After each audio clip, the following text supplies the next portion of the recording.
Et le plan drastique anti-pollution mis en place à Pékin, où l'alerte rouge est en vigueur depuis hier. La capitale chinoise doit faire face à l'un de ses pires épisodes de pollution de l'air, au moment précisément où à Paris, les leaders du monde entier tentent de s'accorder sur les réductions de gaz polluants. Maël Benoliel. La ville est noyée dans un épais brouillard blanchâtre.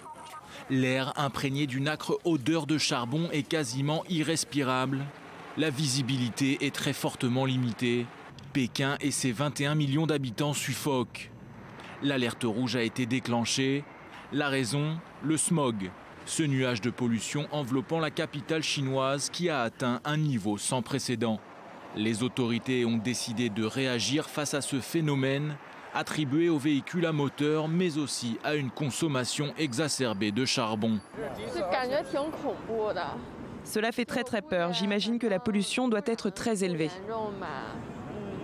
Des mesures exceptionnelles ont donc été prises pour combattre ce que les Chinois ont baptisé Airpocalypse.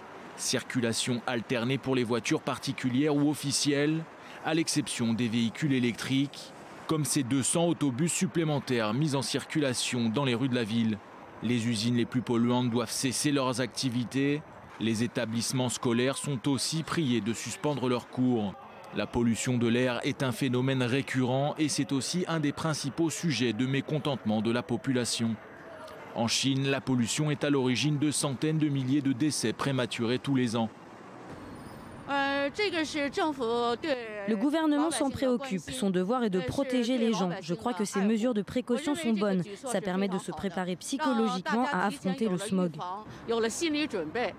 Alors que le président chinois Xi Jinping est rentré ce dimanche de la COP21, où il s'est engagé à combattre les émissions de gaz à effet de serre, les autorités espèrent démontrer qu'elles prennent enfin le problème à bras-le-corps. Même si un nouveau pic de pollution est annoncé pour mercredi.